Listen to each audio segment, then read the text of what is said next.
you mangy dogs. Swab the decks and hoist the sails. The guns on board be needing some proper manning. Pieces of 8 and a fine wench on your arm, if your work be not too shoddy. Careful not to flounder too badly, though, or you may have to dance the hempen jig as we see you to Davy Jones. Jeffy, my boy, on with the show.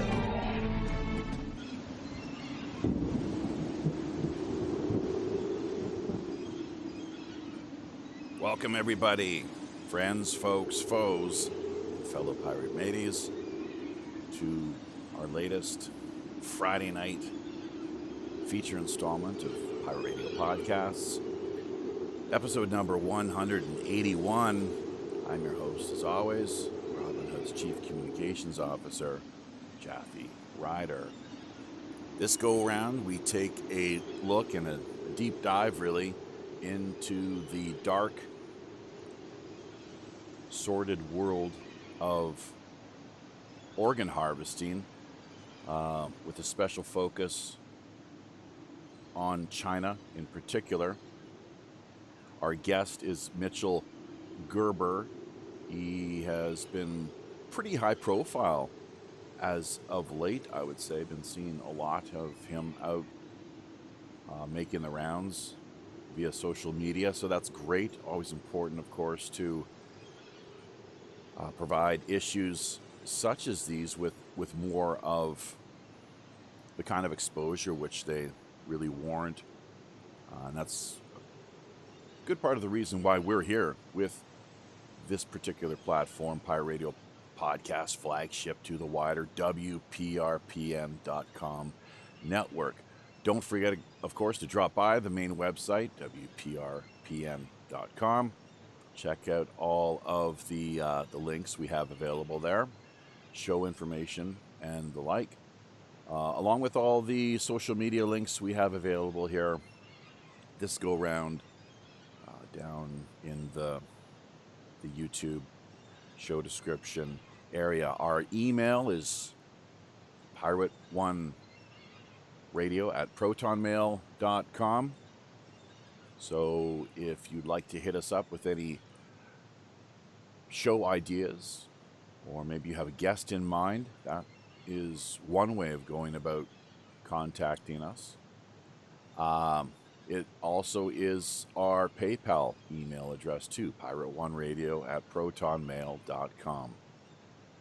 So if you've been listening to what we have to offer here over the last little while, you think it's something worth supporting, then by all means, that's one way of doing it. Patreon is another. Minds.com tokens, those work too, let's not forget. So along with, let's not forget, if it's not within your means to be providing any sort of support via the tip jar, then simply sharing the links, helping to, well, leave a few comments, of course, subscribe where you can, wherever you find us via social media, and remember, as always, to hit those notification buttons.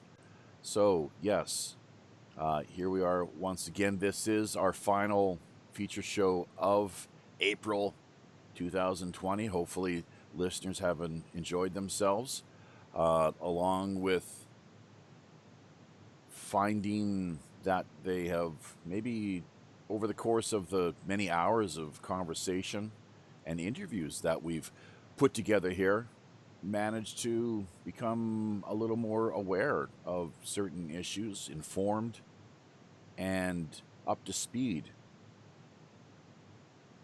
where if they hadn't dropped by and listened to what it was that we were producing here out along the way, courtesy of these often all too intrepid online digital waters, that, well, I guess they really would have missed out on something then. So be sure to tell your friends and family members what it is exactly we have going here. We do redistribute half of all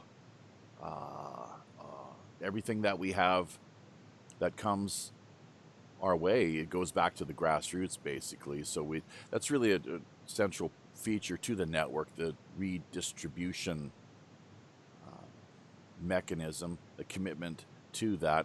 So we do what we can here to help people at the grassroots level wherever we can around the world. The likes of UFO political prisoner John Ford, James Heydrich, Richard Whipple over in Poland. He's was in the midst of making his way back to Canada. Unfortunately, looks like because of this whole corona nonsense that he and his daughter were left stranded, marooned as it were, for the time being. So we'll have to keep an eye on how things unfold on that front, of course. And let's not forget Kyler Davenport out of Oregon, USA.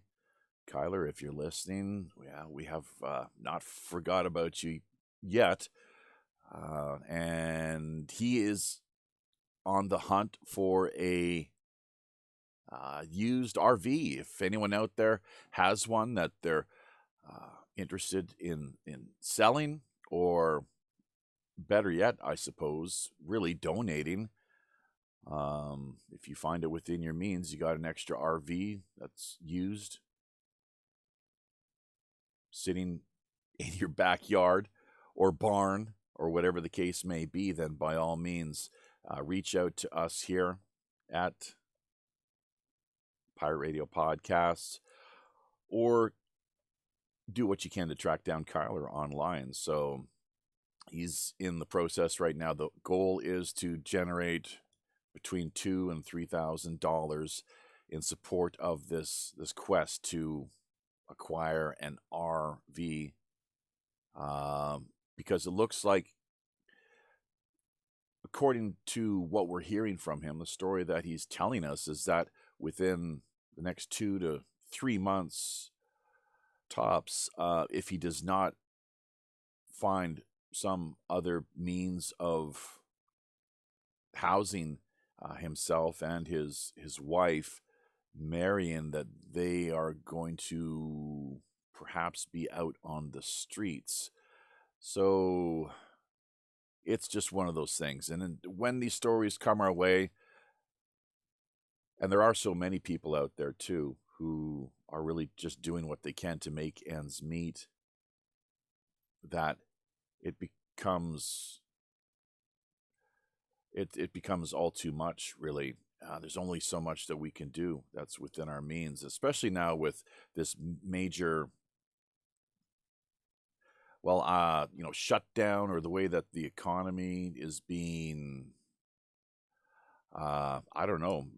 I know that Mitchell is standing by, waiting in the wings. We've also got actually Tom Schaefer here, who's going to be heading on up to the Crow's Nest. I think he's on his way up there right now, scurrying on up the through the netting there. So, Tom, have you managed to make it to the top, or where do you find yourself currently?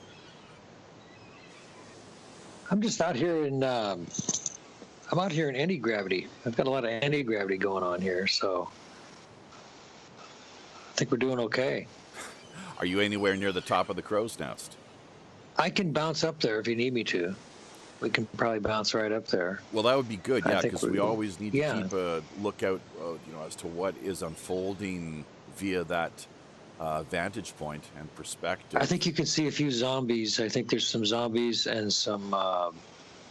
It looks kind of like that movie Idiocracy. It does, doesn't it? Yeah, I've been hearing a lot about that as of late. The major idiocracy in our midst, unfortunately. Yes. Mm-hmm. But anyway, yeah. So it looks good. Looks good, my friend. Other than the widespread idiocracy, hopefully not too much of that unfolding down here in Skullport Harbor. We're making our way now out across the lovely Mystic Bay, of course, for this journey this week. So, yeah. Well, thank you for that update, Tom. Be sure to drop back in or shoot us a text message here if there's any fast breaking news or updates that we need to be kept abreast of. So, and thank you for your support. We had a great show yesterday, as you're saying earlier, just in the lead up to things here. Basically off mic, of course, as what we did, just 5-10 minutes. We're making sure that we had all of our bases covered from a technical standpoint, able to provide the best quality live stream for our listeners out there as possible. So what time is that again? Galactic Perspectives, 5 p.m. Pacific Standard Time, 8 out on the East Coast every Thursday night. Is that not the case? That is correct. 8 p.m. Thursday nights, Eastern Time. I believe that's 1 a.m. GMT. So I try to include GMT so that people can backtrack on their own clocks. But I think if you go to, worldclock.com, you can kind of get a comparison about your own time zone versus whatever EST is, which is Eastern Standard Time, or there's EDT, which is Eastern Daylight Time, which is the silly daylight wastings time that they flip the clock forward and backward at different times of the year. So, but yeah, we're about I think we're 4 or 5 hours behind GMT. So anyway, yeah, Thursday nights at 8. That's about the simplest way of putting things. So thank you so much once again. That is, of course, too, let's not forget, 9 a.m. in the morning here, Seoul and Tokyo time zones. So very good. Well, I think that's enough for an introduction. We're going to be turning our sights now to our feature guest of the week, Mitchell Gerber, someone who has been doing, once again, a lot of work out via the interwebs as things go here, doing what he can to better raise the profile of this pressing issue. Really, it's heartbreaking, heart-wrenching when you think about it. How could anyone not think otherwise? How could this be justified by any means? I don't know, but someone who, let's not forget, also has a new show on the go, which is being supported courtesy of one of our affiliates, someone who is a syndicator of our show, Angel Espino, with his PSN-radio project. That's really great to see, having recently got off the ground. While we're at it, let's not forget about Daryl and the Global Enlightenment Network. They have been capturing our stream here in real time, sharing it with the wider listening world. Very much appreciated, Daryl. And Reverend Jim as well, too. Those are the three just off the top of my head. Reverend Jim, who typically holds down the fort over on D-Live. He's got a great channel over there. Got about 4 times as many subscribers as we do currently via D-Live. And then someone who really doesn't hold back anything in the way of sort of information which might make people sometimes feel a little uncomfortable. Could even be the sort of things which get him in trouble with the thought police over via Facebook from time to time. Is that something, Mitchell, you've run into trouble with? The Facebook jail and the fact checking, has that come your way to this point? I know it's been a big thing with the Corona whole debacle as of late. If it's not, authoritative information, their party line, then it seems we get into big trouble. What of yourself there with the organ harvesting exposure and doing all the great work that you've been doing over the past number of years? Well, thank you, Jaffe. Yes, I've had to sit down with the Federal Bureau of Investigation when I was in Atlanta, Georgia, communist spies have sent me death threats in 2005. When I started this investigation on my own in 2001, my car has been broken into, my computer has been hacked. I am in communist Vietnam right now, 100 miles away from the border, so I'm risking my life. Our offices have been shut down. And a good friend of mine, Joshua Phillips from the Epoch Times out of New York, just did a investigative documentary that went viral on the Chi-Com book, basically you can call it, because they are in bed with the Chinese Communist Party. Over 70 million people watched the origins of the Wuhan virus by the CCP's cover-ups and lies from his documentary, and they censored him. So, yeah, all kinds of censorship, demonetization, shadow banning from Twitter to YouTube to Facebook. So yes, we've experienced that absolutely. Isn't that something? So we're unfortunately getting to the point in time here where, once again, if we do not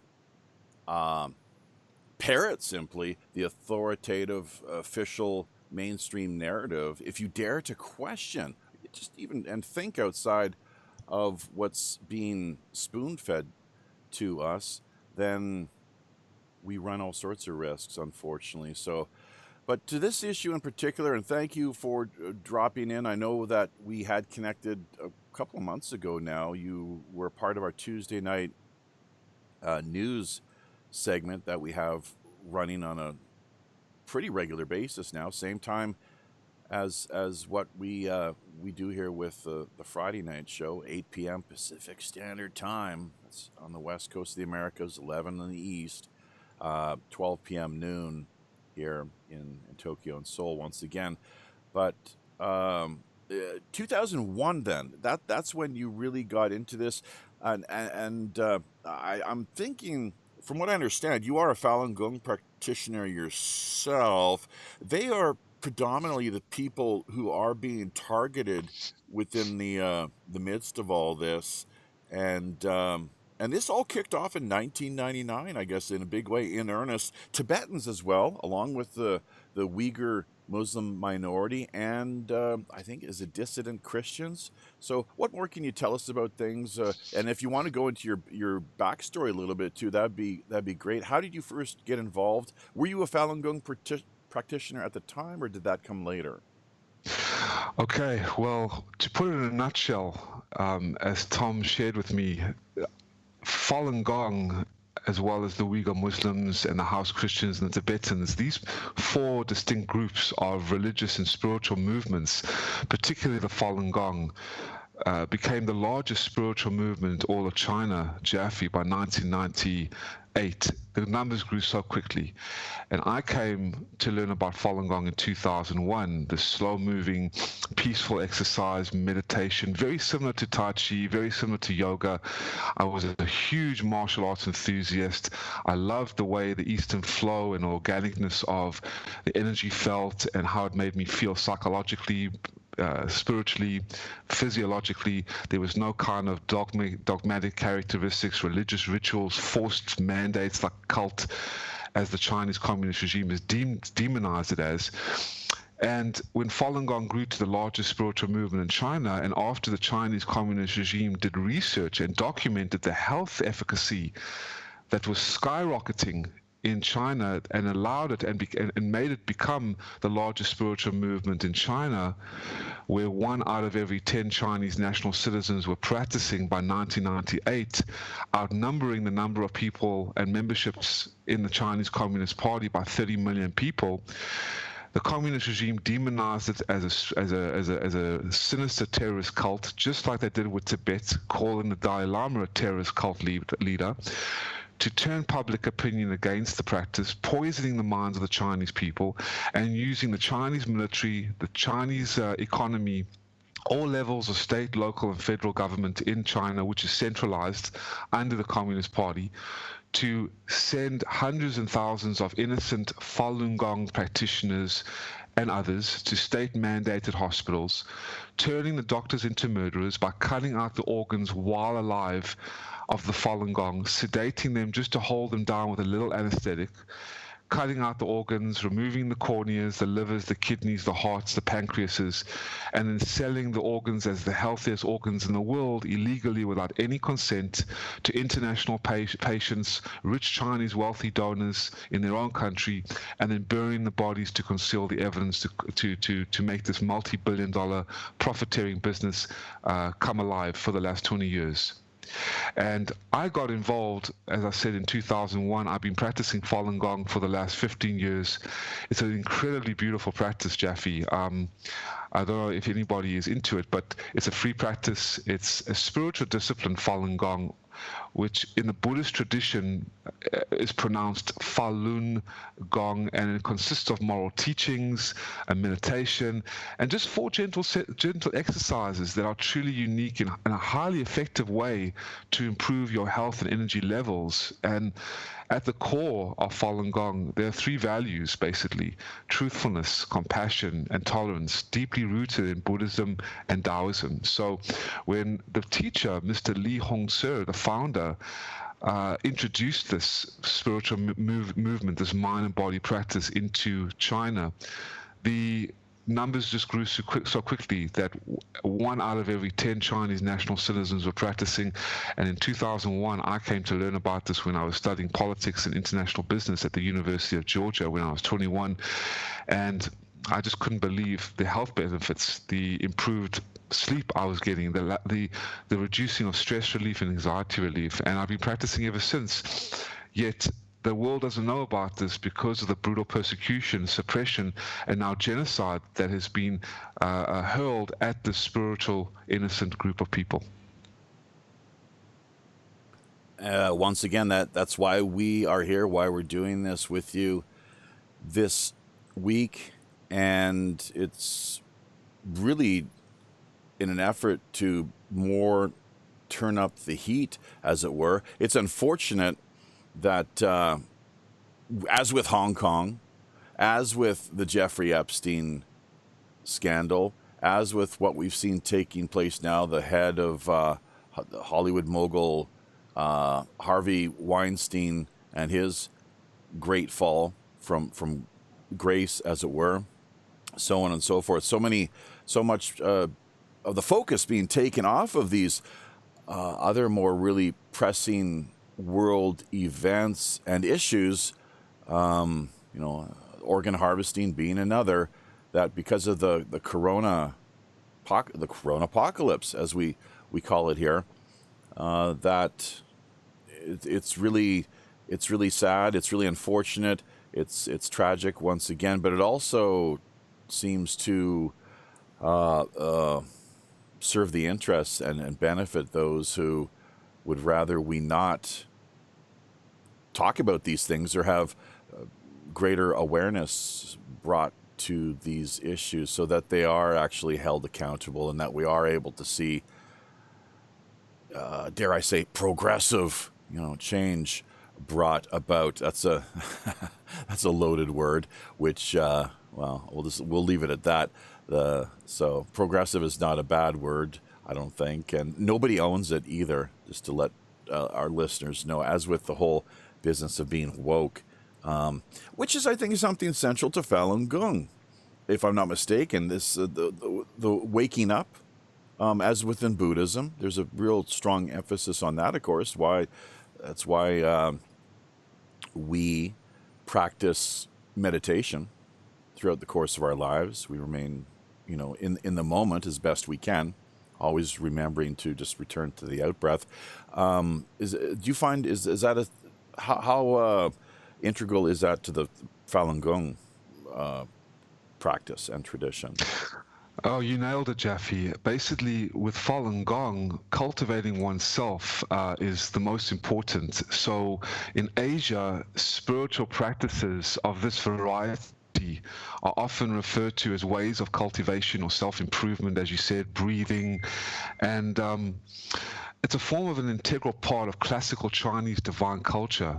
So various Taoist, Buddhist, and Confucian practices fit this rubric. And through consistent and dedicated practice through the exercises and following the philosophy of truthfulness, compassion, and tolerance, the student of Falun Gong comes to achieve a state of selflessness, greater insight and awareness, inner purity and balance as well, and the deeper workings of what might be called true health. And ultimately, he or she approaches a state of spiritual attainment that in the Asian tradition is known as enlightenment. And so when Falun Gong throughout China became the life force, I mean, you would see more than half of upper class society practicing, the highest ranking members of the Chinese government practicing, the 7 most powerful people in the Chinese regime, and the military soldiers, the generals, professors, big time CEOs. I mean, you would see tens of millions of people. Government estimates by 1998, before the complete outlaw and brutal persecution of this innocent group of people commenced in 1999, but particularly on July 1999, around your Can I birthday. ask a question? Yes, Tom. Allow me to just finish just for a second. Sure. Yes, please. The numbers just grew so quickly, and like I said, 1 out of every 10 Chinese people practicing. So throughout the 1990s, Jaffe, Falun Gong garnered support from numerous Chinese government agencies. The millions of healthcare costs were being reduced, suicide rates were going down, the DNA, cell tissues, and metabolic processes in terms of the emotional health, the psychological health, the physical health, were all skyrocketing to levels they've never seen before. So it became like a kind of spiritual, emotional, and physical opium of the Chinese people. And that's why it just grew so quickly, that within 3 or 4 months, ailments, injuries were just being healed. And productivity lines, even in the factories, the quality of products were increasing, because when the mind becomes more healthy and you live much more of a moral, improved life, as you said, in terms of what these practices do for the whole well-being of the person and the state of mind of the human being who practices this every morning and every afternoon and when they go to sleep, the whole body changes, the whole mindset changes, so you become more successful in your relationships, more successful in your businesses, and more successful in life altogether. My only question was this like a class that you participate in, or is this something done personally? Because you say you noticed a lot of people were doing this. What is it that they're doing, and why did it incur the wrath of the Communist Party? That's a great question, Tom. In China, this is a free of practice. There's no name, there's no reward, there's no money involved, there's no characteristics of a cult that is involved, which the Chinese Communist Party went to all levels and measures to demonize this practice in order to create a final solution type of Nazi campaign that was similar to the Jewish holocaust in the 1940s. The absolute deluge of propaganda against this practice commenced in 1999, and I'll get with that in a moment. Yet, to understand how organ harvesting could happen in China, it is crucial to understand that there is no limit to how far the Chinese Communist Party will go to wipe out something or someone. So, Tom, to answer your question, when the persecution started in July 1999, before this you would see tens of millions of people just gathered peacefully practicing the exercises from all walks of life, like I said, from the high classes, the middle classes, the low classes, the highest ranking officials of the Chinese government, to military generals, to very high rankings people in business and celebrity status, practicing with the rural peasant folk. And because the gatherings were so incredibly high, this threatened the police state, the surveillance state, the communist state of China. Anything that is growing higher and more powerful than the communist control is a big threat to China. So the Chinese regime in 1999 called Falun Gong the biggest threat to national security since Tiananmen Square 10 years before. And I'm sure you've all known about the Tiananmen Square massacre, and you see the students standing in front of the tank. And today the communist regime are more terrified than ever. One official Communist Party, through their documentation of this, recently issued and stated that the competition against Falun Gong is the principal means of competition for the hearts and the minds of the masses. So just quickly, when the leader of the Chinese Communist Party, Jiang Zemin, now everyone knows about President Xi and Hu Jintao. They don't know much about Jiang Zemin. He was the former leader of the Chinese Communist Party in the 1990s. When the persecution began against Falun Gong. He was seeking a way to consolidate his own power while also eliminating the largest movement of thought in recent Chinese history.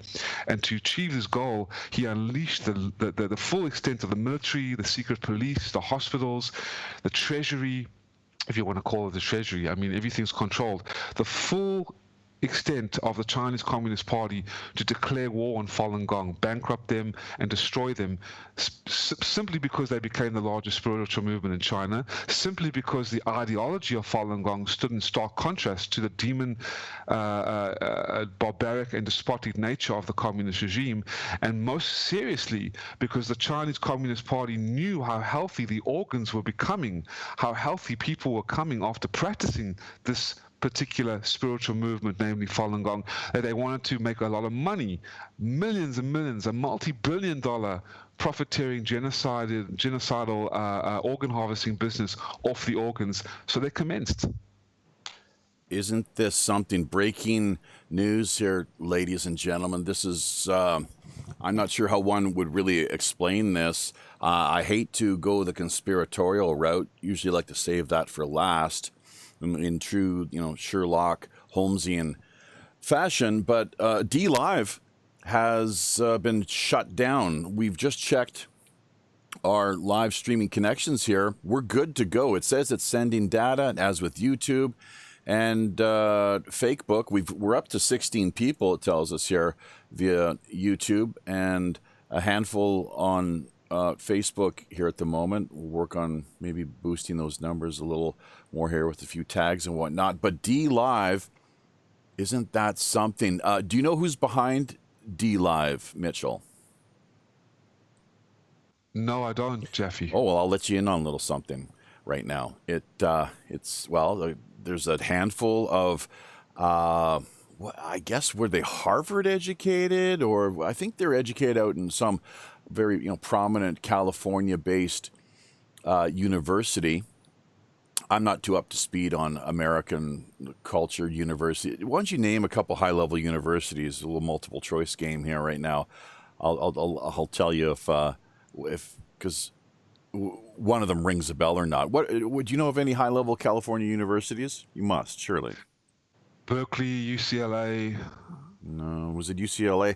No, I think it was anyways. But the fact of the matter, so you got this group of young Chinese entrepreneurs, maybe you could say to some extent visionaries, although I don't find their format or approach overly creative or inspiring, unfortunately, for a number of reasons. But now what we've come up against here is this. The funding comes from an investment group that goes by the name of Zen Fund, and it's not spelled Z-E-N, it's Z-H-E-N.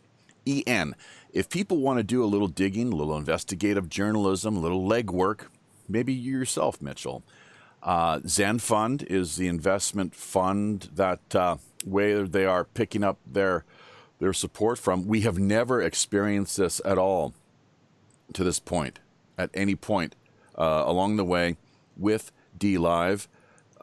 So this is quite peculiar, but yeah, once again, we're sending our data. It looks completely good to go from this end, but you could say it's a coincidence, or you could say that somebody is jerking our chains and trying to do what they can to broadside us here, basically, and keep us knocked offline. Not that it's a real big deal, actually, because DLive at best, the most I've seen us pick up is maybe a handful of listeners in real life time. They prefer to want to keep people focused on gaming for some reason. Gaming is good. They like gaming, so that's not a problem.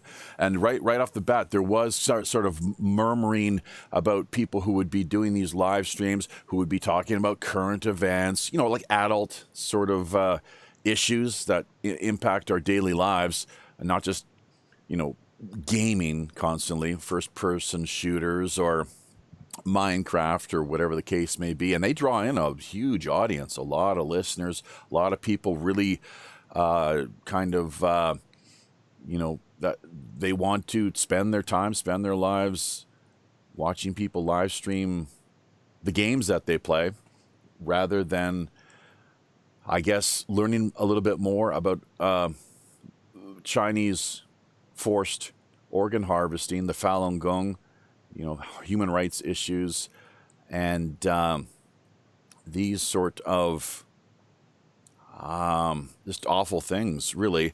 So I don't know. What are your thoughts, Mitchell? Have you seen this sort of thing before? You mean the banning of platforms, shadow banning? Peculiar. Well, because we're right now, our stream, they are not allowing our stream to be picked up on their end, basically, is what it seems. They're blocking us from having us going live via their platform, DLive. Yes. I can share with you something very interesting. In 2004, there was a publication that is available free of charge. You can watch it or you can read it, everybody, on the website www.9commentaries.com. That's NINE commentaries.com. It is a publication that was released into China in 2004 and has woken up the minds of 354 million people. Between 60 and 80,000 Chinese a day are revolting against the communist regime and quitting all affiliations from it. This publication is called the 9 Commentaries on the Communist Party, and exposes the demonic impostor of the Chinese Communist Party, which has controlled China, the Chinese people, the Chinese civilization, and the Chinese government for the last 50 years. In this, and I'm foreshadowing what is happening. I'm preluding to answer your question, Jaffe, about the censorship and how the tech giants are now all involved and in bed and complicit with the Chinese Communist Party, and that is why you're seeing what you're seeing on DLive, especially when we're discussing this topic. The hacking involved, the cyber attacking involved, the demonetization of Facebook accounts, the suspension on YouTube and Twitter. And this is all because of the Chinese Communist Party, which is the reign of terror. It is a regime that has conquered in order to kill. Their history of killing spans more than 2 world wars combined of murder. Between 100 and 120 million people killed, 5,000 years of traditional values wiped out. And I was going to read from you this book, how the Chinese Communist Party behaves like the mafia by playing the economic card in foreign diplomacy. So where the Chinese aircraft manufacturing contract or its market share is given to France or the United States is depending on which country keeps quiet on the Chinese Communist Party's human rights issues. So many Western businessmen and politicians and tech giants are driven and controlled by economic profits from China. So some information technology companies from North America, i.e.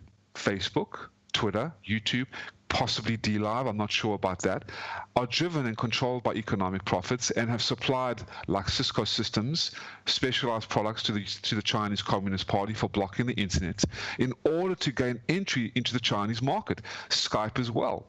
I know how Nicholas, one of the I think the CEO of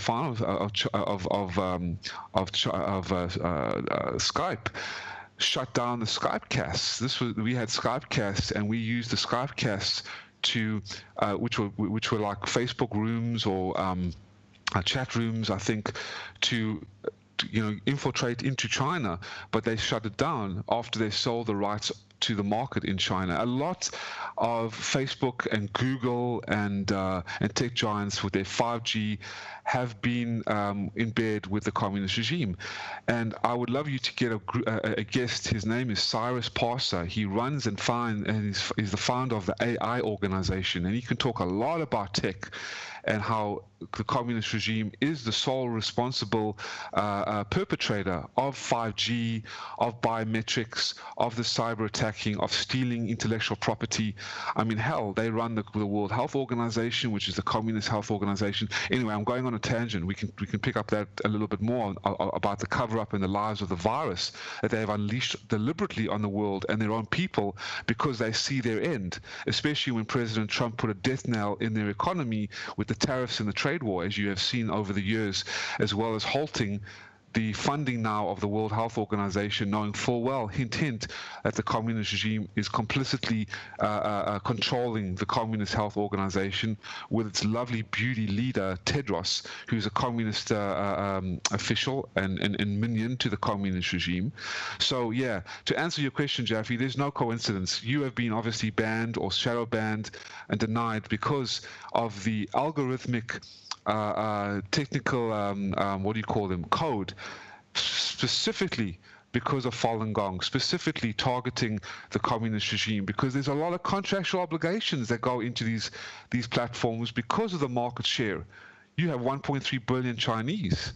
So if you have that kind of access into China, you're going to have to keep quiet and speak no evil, hear no evil, and see no evil, my friend. So yeah, to your point, I'm sure there's some dealings going on. So, and you are one of the very few outlets that are allowing me to speak about this. Very few mainstream, if any mainstream media will touch this issue because of their contractual obligations, and they know that if they do say anything about Falun Gong or have guests like me on, they will have a huge repercussion with their contractual obligations and their profiteering margins from communist China.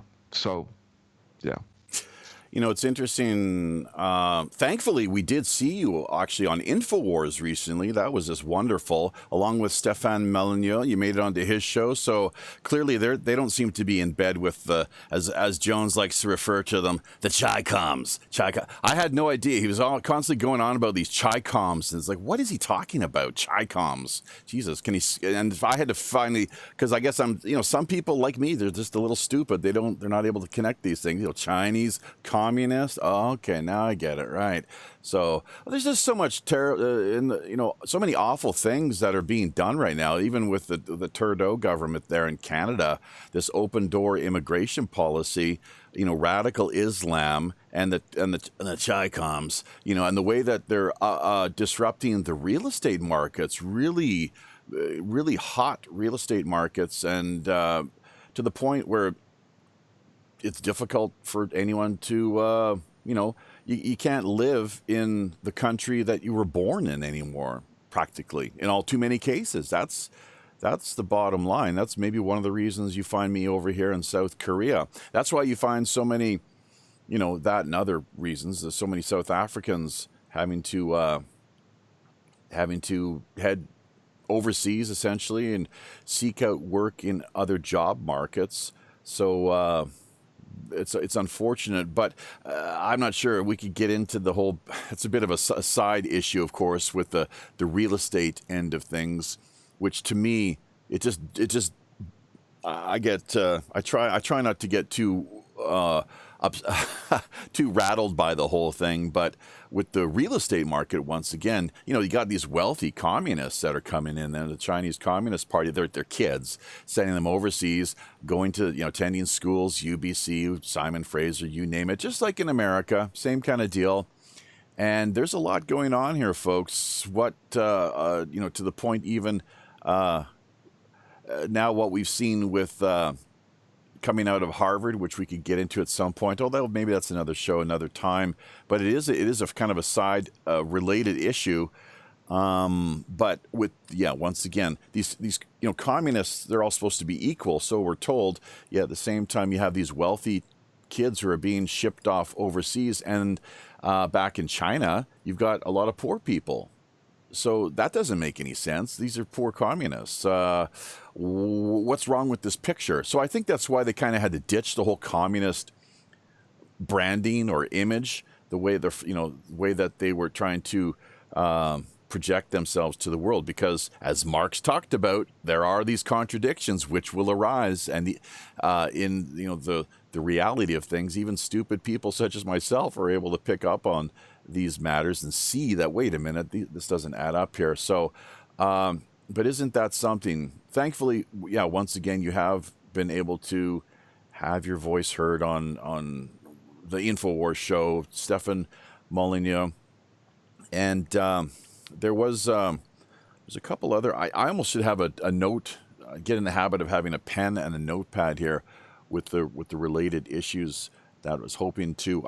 We do have some notes here, but there was a couple great points that you made there that I was going to just kind of see if you could respond to, but maybe we'll come back to that just in a few minutes here. You know, I did actually learn something doing the research to this show, Mitchell, that there's a beauty queen. Actually, she's out on the front lines too. Have you heard about this woman? She was out of, I think, Canada, and she won a beauty title, very high profile, and she actually came out taking a stand in support of, I'm not sure if it's so much the Falun Gong as just the, ending the organ harvesting trade. Do you know who I'm talking about?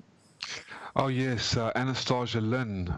She is Miss World Canada 2016 and 2017, I believe. And she is a Falun Gong practitioner, an amazing woman and an advocate of human rights, an ambassador of human rights, actually. And she tried to participate and defend her crown in the Miss World pageant in China, of all places. I mean, the Olympics and the pageant were placed in China when this kind of evil is going on, harvesting of innocent Falun Gong practitioners and others. And she was barred.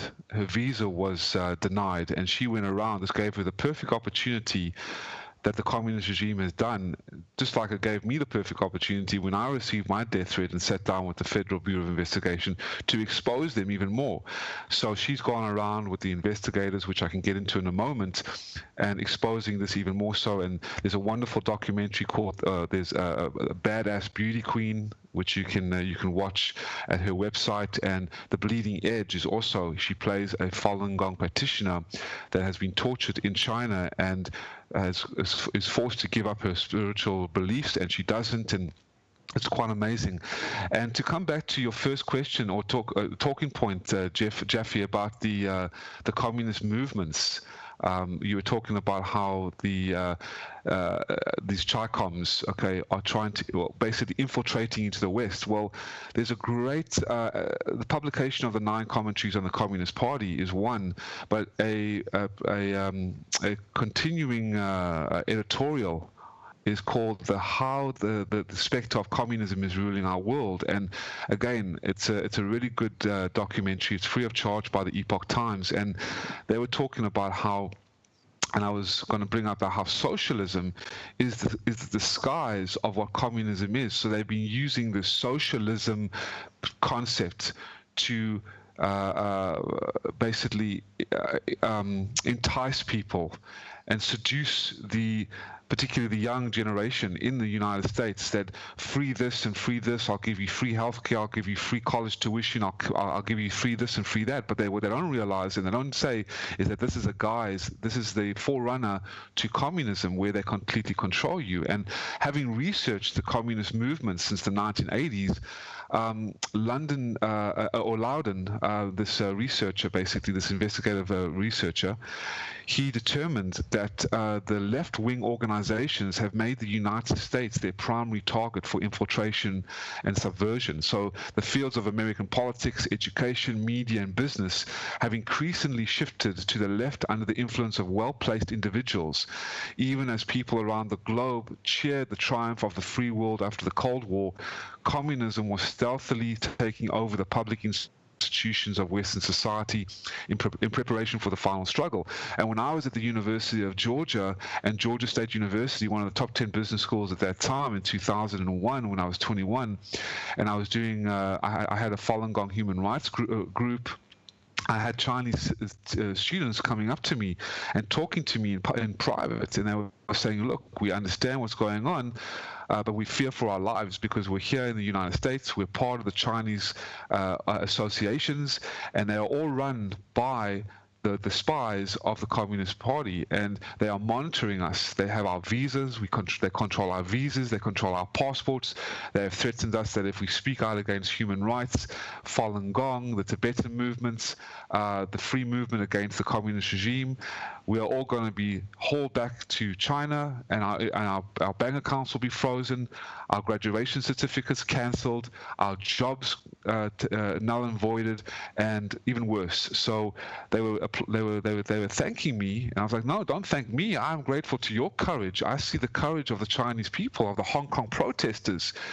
to stand up against this reign of terror, this demonic specter. So I'm just doing what I can, Jaffe, but I also see the infiltration into the West, especially into the liberal university students and universities like Berkeley, UCLA, Harvard University, Princeton, Yale, this communist agenda that is trying to take over the constitutional values, destroy the families, political correctness, cultural Marxism at its best, dividing the races, trying to take the guns away, render people helpless from protecting of their own families, and that's what communism does. It removes everything that is connected to a normal, divine, traditional type of lifestyle, a free lifestyle, freedom of press, private property, private business, and it removes all of that, rendering the citizens helpless, and then controls them, destroys a vast amount of a population, scapegoat certain intellectual groups and subversive groups that are a threat to its power, and then wipes out them and then controls the rest with intense, demonic, and villainous propaganda, and forcing people into brutal poverty, brutal slavery, and brutal fear. And this is exactly what has gone on in North Korea, in communist Vietnam, where I am, and particularly communist China. And they're trying to, with the help of the Rockefellers, the Henry Kissingers, the George Soroses of the world, the international bankers, the Wall Street think tanks, the tech giants with their 5G technology. This is what they're trying to do. They're trying to destroy the world. And when you mentioned Alex Jones, yes, I went on InfoWars. He is the resistance. You are the resistance. Stefan is the resistance. And there's not many of them. And they've been shut down, demonetized, yet we fight on.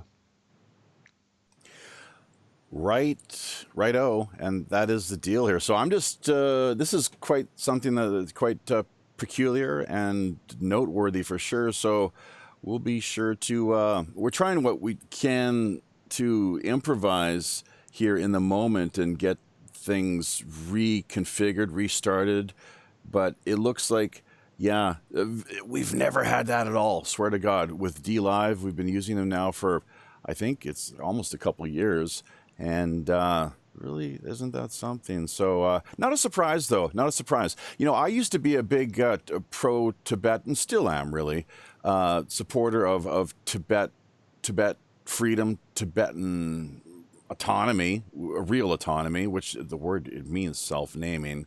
Doing what I could back during my university days when I, too, came more acquainted and familiar with the whole issue, the history of what happened in Tibet, of course. And say what you like about the Dalai Lama. Sure, he's got his critics, but he's, I would say, definitely done more good in the world than not. And you know, he's a pro-democracy guy, basically.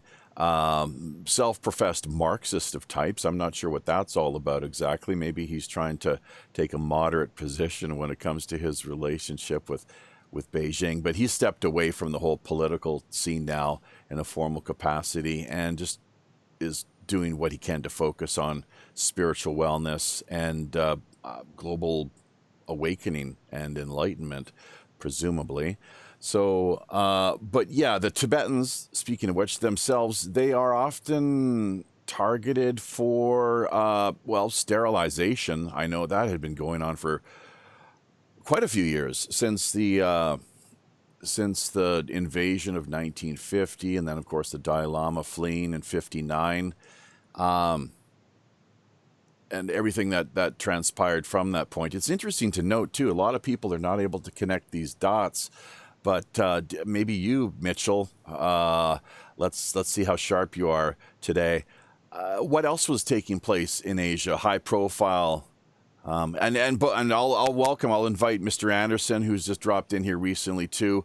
We typically like to keep the comments from the guys up in the crow's nest to either to the beginning of the show, maybe to the middle, and then sometimes. Well, usually to the end, of course, but you guys feel free, Tom, you too, if you want to chime in. What other high-profile event was taking place within Asia at that time, 1950? Anything ring a bell? Not just the invasion of Tibet, but something Korean else. War. There you The go. Korean War. There Yeah. you go. Now, was that just a coincidence? Correct me on this. It's a Korean conflict. Sorry. Well, whatever you want to, Herb. semantics, invasion. Hey, you could call it liberation if you want. Sure. You feel free to fill in the blank there. But Korea, the Korean Peninsula, a lot of conflict, bloodshed. I think they actually formally had it couched within the terms of being a police action. That was one of the things, one of the angles and ways that from the highest levels of U.S. Western political apparatus, maybe even the UN itself, of course, too, the way they frame things. But yeah, the Korean conflict. Now, Mitchell, do you think that was just a coincidence, or as with the our D-Live getting taken down here as well, too, this week? And let's not forget, Tom is interesting. He brought up the whole issue earlier of hashtags. Well, in the lead up to getting this show off the ground this week, we hashtagged CCP, hashtag China, hashtag human rights, hashtag organ harvesting. I mean, just keeping it real, hashtag Falun Gong, right? So there you go. And I guess is that maybe that I'm kind of leaning in the direction of that having had an impact, especially because if you look at, it doesn't get any more blatant, frankly. I think Stanford was the school where these gentlemen, the founders of D-Live, originated, where they were. I don't know if they're born in America. Hang on, Mr. Anderson. Okay, I know. Yeah, but they were Chinese, so correct? Right. Yeah, we're going to agree on that. All right. Yeah. Yeah, no, we'll let you do a little more legwork there in the background. I know I talked to Tom earlier just to get things straight. Once again, we get you at the start of the show, at the middle, and at the end. I know you dropped in kind of late here, so you kind of missed out on the pre-show and not quite up to speed. But do keep us up to date with the text end of things. We've only got another maybe half. Just really quick then. We do have a backup operating now on D-Live. I'm not going to say the channel, though. Oh, I will. Reverend Jim. Okay, presumably. then. Thank you. Thank you, Reverend. Go. Thank you, Reverend Jim. And I'm not sure. Hopefully, he's aware of what's going on here. And let's see if if lightning strikes twice. Just coincidentally, or not. So, hey, CCP, I dare ya. Hey, President Z, I dare ya. These people, it's really sad, man. It's really sad. Easily triggered, I guess, in a lot of ways, but corrupt too. Just the height of corruption. Is it not the case, Mitchell, that not a single Chinese Communist Party member has to declare their income, their wealth, nothing along those lines whatsoever, and their family members too? That's completely off the books and none of anybody's business. Is that right? Oh, absolutely. Well, when communism is a complete imposter. It's a demonic specter. It controls all levels of society. You are owned. You have no freedom. You have no rights. You have no property. Everything is owned by the state. Your bank accounts, your money. You're not allowed to take money out internationally. It's all controlled. Now, with the collapsing of the Chinese Communist Party, economically, socially, and politically, you are seeing rich, wealthy Chinese officials fleeing the country. You're having ex-billionaires fleeing the country, taking their money out, their children, to settling them in other countries. But yes, in communist China, like in communist Vietnam, you are a police surveillance state. Everything's controlled. Everything is centralized. There's no checks and balances. There's no legislative, executive branches, judicial branches. Everything is just completely controlled by the communist state. You are controlled by the communist state. So yeah, there's no freedom or independent media, bank accounts, private businesses, nothing at all. Do you think it's just a coincidence that we have seen this, what some have called the Chinese virus? And there's good reason for that, of course, because it seems there's so much in this that wants to take us back to Wuhan. Then again, people that haven't researched or investigated all that deeply, they don't realize that there's a Harvard connection and something out of North Carolina, even Canada as well too. If you follow the money, and this is really where it gets interesting. On top of that, we have, it seems like, extensive number of Chinese spy rings that are active and in place all throughout the West. Upper level post-secondary institutions of learning, universities and the like. So that's really quite something, which I'm not sure if you heard or not, but there was reports. It's called Operation Lurking Giant. I think that's how the FBI, they have, they're running with that title basically. And in excess of $6 billion, not quite seven officially is the estimates, but around that amount of money over the past half of, the last half rather, of 2019 that came via China, Saudi Arabia, the United Arab Emirate, and I guess a couple other Middle Eastern countries, supposedly. But thank God South Korea wasn't on the list. I was happy to see that. Whew. Although, of course, there are a lot of South Korean parents. They would love nothing more than to have their children get into these prominent Ivy League schools. But yeah, $6.5 billion during the course of the last approximate 6 months of 2019, if I recall reading these stories and reports correctly. Operation Lurking Giant, and it's all unreported money that is being gifted to these institutions. Harvard, Yale actually figures prominently as well too. So this is yet to really hit the news in a big way. And it's one of the interesting things, us here in the digital underground. You heard it here first, folks.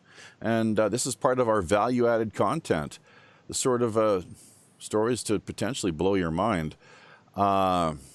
But yeah, are you up to speed on this at all, Mitchell? Are you? And I think there's something going on here where I wouldn't be surprised if there's not a connection between what I've just kind of covered in essence there, a bit of an overview, and what we've seen here with the arrests of Professor Charles Lieber, the head. He was the chair of the Harvard chemistry department. The FBI swept in, arrested him and two Chinese nationals. One was picked off at Logan Airport with 21 vials of this exotic weapons grade biomaterial, and so on and so forth. And that's just the tip of the iceberg. Trust me. I'm sure you're kind of you're down with this whole idea that it just gets uglier, of course. But are you familiar with either of those stories? Yes, I am. And actually, like I said, a good buddy of mine who produced the origins of the Wuhan virus documentary. It went viral, Jaffe. Over 70 million people were watching it on Facebook, and it was censored by these so-called Chi-Com fact checkers, calling it fake and saying that there was no responsibility taken. And well, we need that link. Can you share the link with us here right now? And we can share it with get it to our audience in real live time and repost it to Facebook yes, with pleasure. as well. Sure. With pleasure. Mm-hmm. Do you want me to look up right now for you? Yeah. In fact, while you're doing that, I'm just going to, because we haven't given a shout out yet to our friends and fellow pirate mateys here in the Peanut Gallery end of things. Right off the get-go, of course, Jim Callis once again restreaming us now via D Live. So this will be interesting. Will lightning strike twice or not? Will they have the cojones? And let's not forget, this isn't all Chinese people, okay? So let's just get that straight for one thing, big time. There's a lot of great Chinese people out there, and in fact, Falun Gong by far outnumbers the members of the Chinese Communist Party. Apparently, that's one of the reasons why they are a little out of sorts and concerned. with the state of things. Can you just imagine if China, was to accept candidates from a Falun Gong type political party, or just form a government based on these principles of compassion, benevolence, and just really what is in many ways a perennial philosophy. You find it in most religions and spiritual traditions, of course. The principle concept of loving and not hate, of course. That it's so easy to hate, isn't it? And that's just our natural reaction, impulsive in many ways. That's the way the ego operates. But if we can drop that and just allow ourselves to naturally be in our true state, then there's a lot of power to that potentially.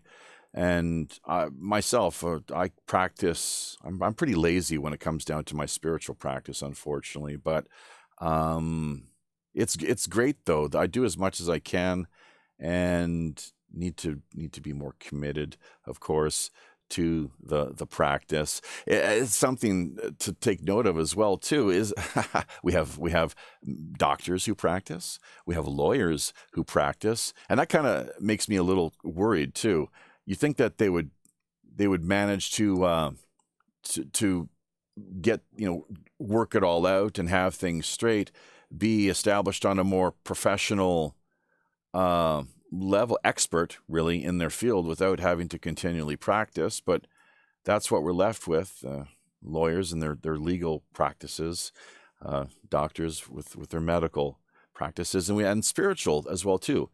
People with their spiritual paths and practices, just not able to quite get it right. We make these mistakes along the way, but pick ourselves up, dust ourselves off, and carry on. So just going to further shout out once again, On the Fence with Musa, Dana Shiver.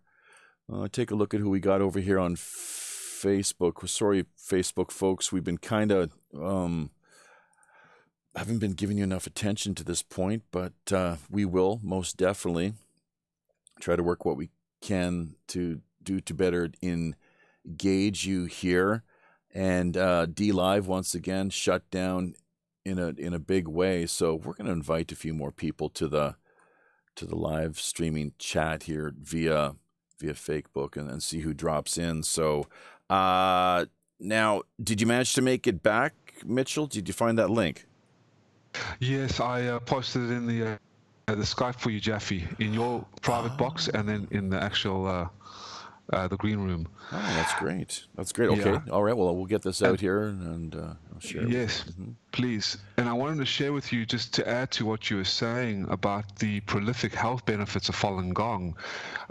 For example, in 1993 in China, the People's Public Security News, the official newspaper of China's Ministry of Public Security, praised Mr. Li Hongzhi, who is the founder of Falun Gong, the most awarded Qigong master in Chinese history, by the way, for his contributions in promoting the traditional crime-fighting virtues of the Chinese people, in safeguarding social order and security, and in promoting rectitude in society. And by 1999, Chinese officials went so far as to quantify Falun Gong's benefits, such as when one official from the China's National Sports Commission, speaking with U.S. News and World Report, declared that Falun Gong can save each person 1,000 yuan in annual medical fees. If 100 million people are practicing it, that's about 100 billion yuan saved per year in medical fees, millions and millions of dollars per year. And the same official went out to note that Premier Zhurongji, who basically is Vice President of the United States, Vice President of China, equivalent to the office of the Vice President of the U.S. executive branch, is very happy about that. And unfortunately, by 1999, on July 29, 1999, Jiang Zemin, the president of China, outlawed it. And before that, this is going to be shocking to your audience, what I'm about to tell you, but it is true, and it is still commencing to this day. The persecution, the forced organ harvesting, the complete declaration of war against Falun Gong in China. The 610 office June 10th, 1999, 1 month before the complete crackdown and outlaw of Falun Gong, which is forbidden in China today for be practicing. The 610 office, a Gestapo-type, Nazi-type of office, was created by the president of China at that time, Jiang Zemin, and his gang and cabinet of scoundrels, as we call it today. And this 610 office sits right on top of the Chinese Communist Party system, controlling all levels of government, economic, social, and political, through all social classes, political classes, and economic classes in China, to do one thing and one thing only: to destroy Falun Gong and wipe them off the face of the earth. So everything, the Chinese economy, the Chinese military, the Chinese special forces, everything is being tied to eradicate and solely focus on Falun Gong, particularly around the world. All the Chinese embassies, all the Chinese consulates, everything, Chinese associations in the student organizations, the Confucius Institutes have been tied to eradicate Falun Gong. Even the business contracts, where, as I said to you, anyone who stands up against Falun Gong or up for Falun Gong or mentions Falun Gong is liable to get their contractual obligations cancelled. So the world has remained silent. Even the media have been pressured into not speak about Falun Gong. The world leaders, the World Health Organization. I sat down with the main investigators that have had over 52 pieces of evidence, Jaffe, and I wish you could have played the clip, but anyway, people can look at it for themselves. David Kilgore, David Mattis, and Ethan Gutman are the three investigators that have confirmed over 52 pieces of evidence, including Anastasia Lin, the Miss World, as you talked about before, and Matthew Robinson, an award-winning reporter. They all sat together around a table called the Round Table Coalition, and this can be watched on YouTube or at endtransplantabuse.org. And they confirmed the allegations as early as 2006, where between 45,000 and 65,000 Falun Gong practitioners were killed and harvested for their organs. And people tell me, and then excuse me, before I say that, in 2016, Ethan Gutman came on the scene, and I brought these guys to the coalition to investigate the persecution of Falun Gong to London, as well as Dr. Enver Tohti, who I will have on a podcast, as you were just mentioning, on Angel's radio show. I just piggyback. I just have an hour. He's just been very kind in giving me to expose this more, because I don't think really people grasp how serious this is. This is a new form of evil. This is the crime of the century. This is not some kind of kidney in the bathtub theory, and people say, oh, well, this has been done before. Nonsense. This has never been done before. This is not some kind of kidney extraction where you wake up in a bathtub full of ice. I've been to South Korea, to Southeast Asia. You live in South Korea. I've been to Cambodia. I've been rescuing children. I mean, yes, you have a lot of sex trafficking, slave forced organ harvesting. Yes, you do, but nothing legalized, a kill to order, as you have state mandated, state sanctioned, state endorsed, run by the Chinese military, as you have in China.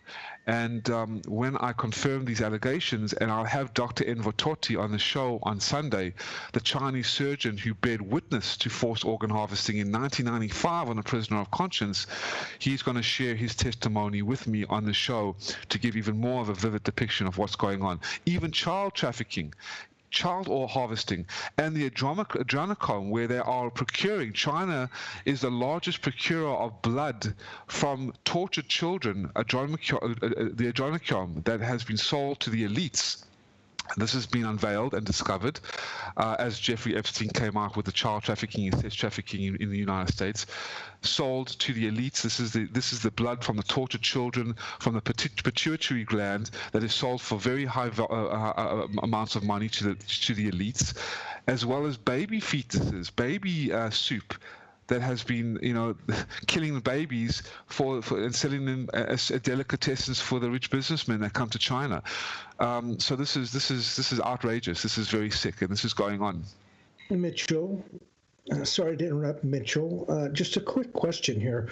Could you elaborate just a moment? And I am aware of this, but would you please elaborate? What's the significance of the pituitary gland and babies? Why are they going after them? Explain that reasoning.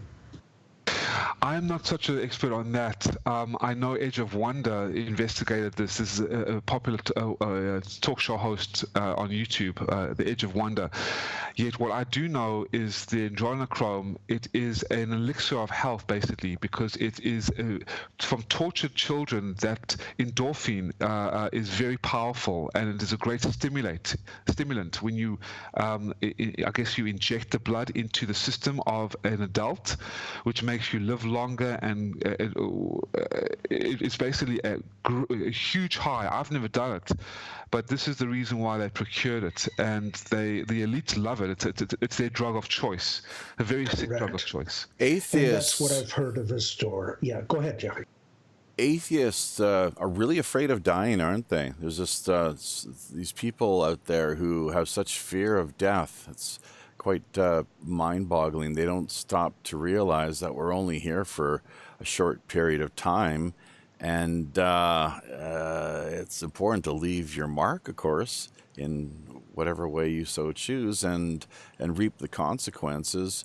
So, the super elites, wealthy folks, of course, once again, they just want to do whatever it takes. The Henry Kissingers and David Rockefellers of the world. What did he live to be, 103 or 4 or something like that? But yeah, so one of the questions I had for you here, Mitchell, actually, was just to repeat or revisit, to recapitulate the actual numbers since 1999 under Zen Zemin, if I got my facts straight, that he just unleashed total warfare, really, and utter wrath upon the Falun Gong. So what are the numbers? There are hundreds of hospitals and hundreds of these clinics and so forth throughout China. But just once again, up to speed on the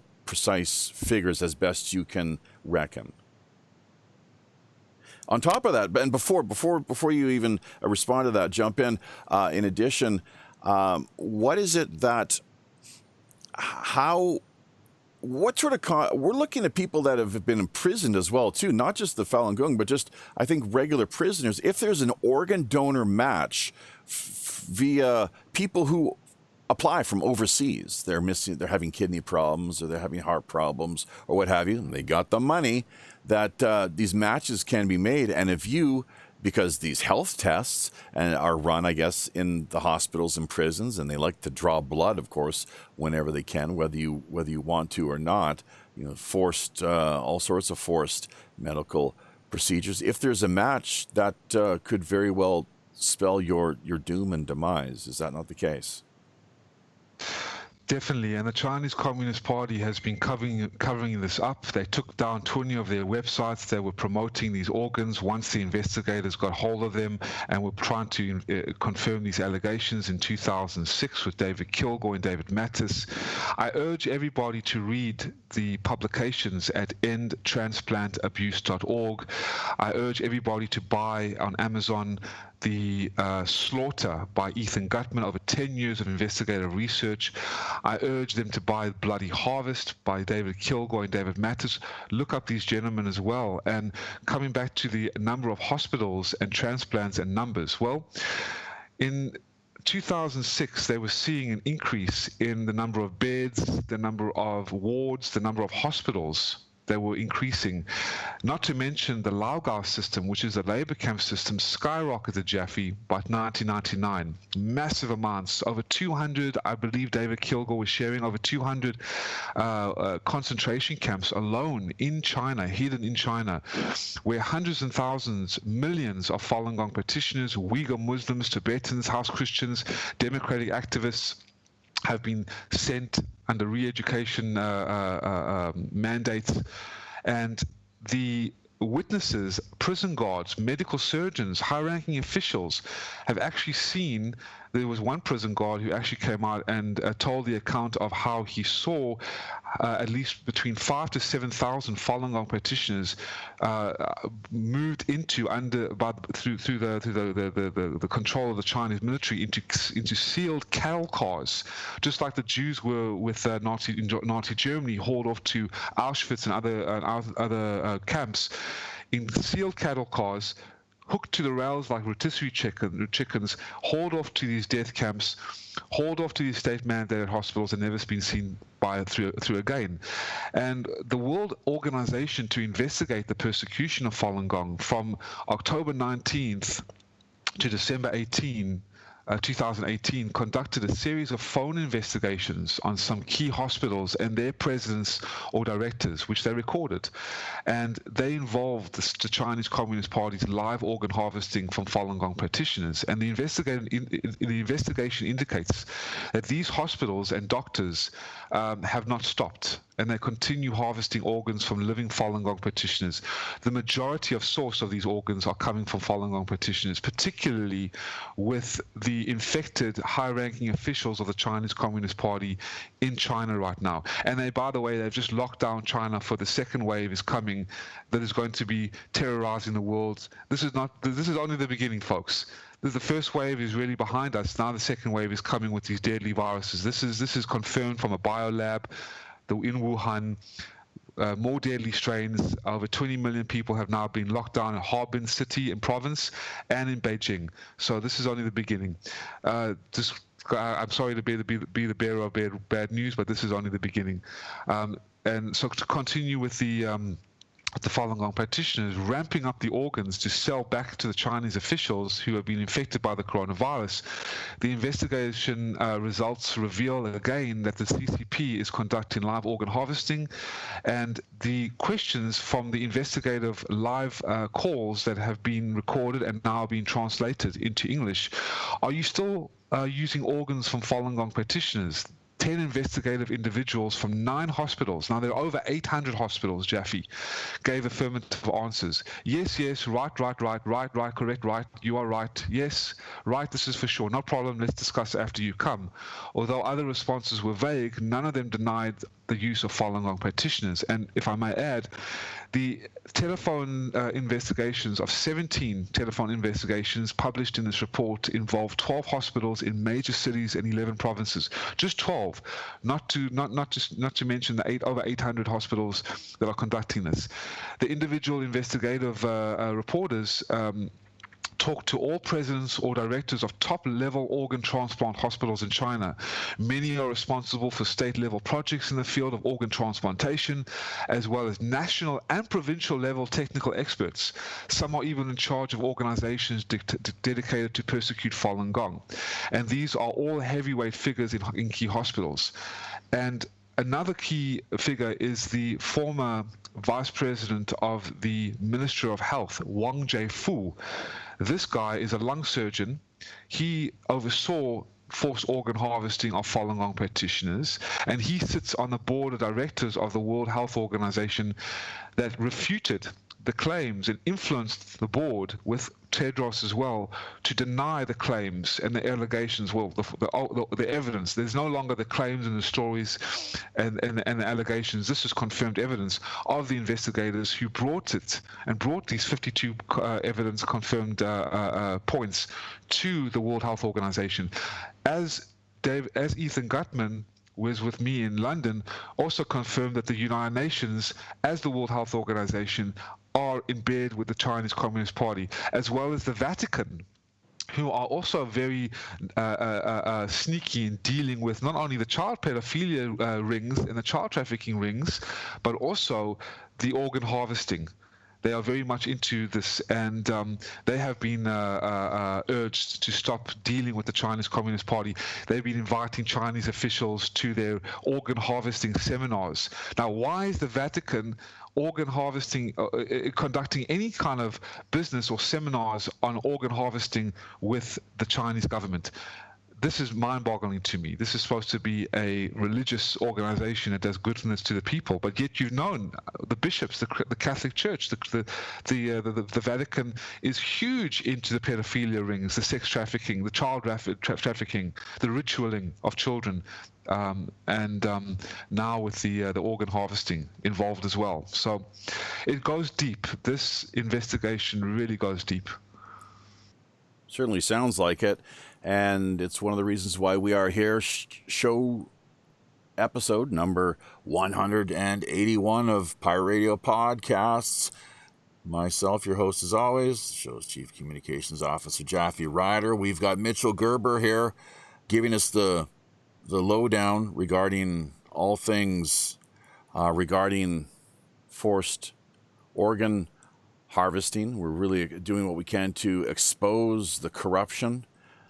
Malfeasance, I think, is one of the words that would be quite applicable here, and that's being polite about it, frankly. So it seems to impact and affect so many people. I'd imagine there are more places than just China as well, too, where this does occur in a very black market type manner, where people, say Eastern Europe, or you'd hate to think, of course, America, but I'd be surprised if it wasn't present in some form or fashion. People being abducted, kidnapped, you name it. So it's pretty awful. But at the same time, if we're not here talking about these issues and doing what we can to better shine a light in these areas, these regions of darkness throughout the world that so few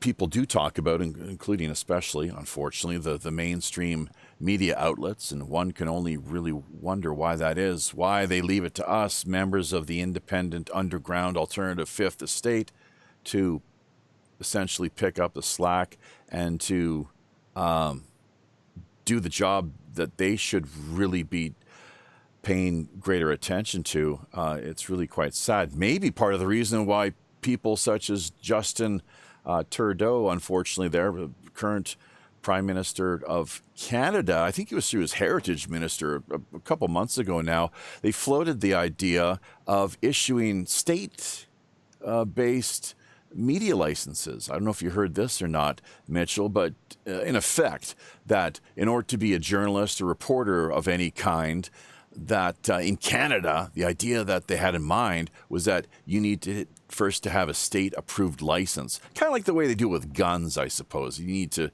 take a bit of a class and a course and have a bit of a conversation regarding the whole deal from, a multitude of various angles and so forth. But, I mean, that would really, unfortunately, citizen journalism these days is a real big thing, of course, and it's great to have formal training, and something which I unfortunately do not in any big way. Print journalism was something that I actually took a couple courses in that area back in my university days.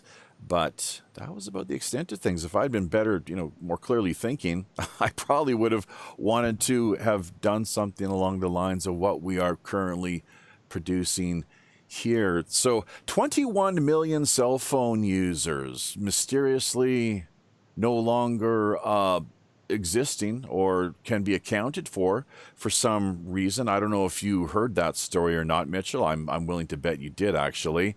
I know right away, people were thinking, oh, gee, this is coronavirus has killed 21 million people. Maybe it's possible, I suppose. But another scenario in my mind was that, who are these people exactly? Were they perhaps in any way, is it possible they were Falun Gong practitioners, or are they being targeted because of their their health, really? I mean, hey, if you are looking for organ donations, presumably you want someone who's healthy. But what are your thoughts? You heard about the story, the 21 million cell phone users who suddenly went dark, offline, no longer seem to be accounted for or anywhere to be found. Any thoughts? Absolutely. I can share with you what you're talking about with the first of all with the infiltration of Canada, state mandating. You were saying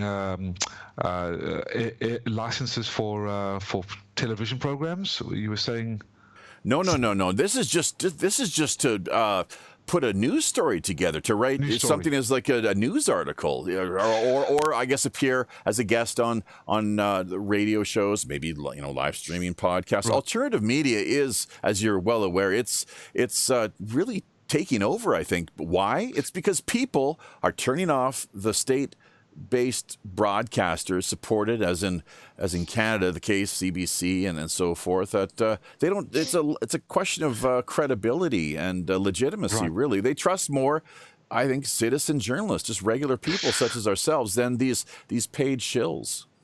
Well, that's the thing. That's what communism has done in the West.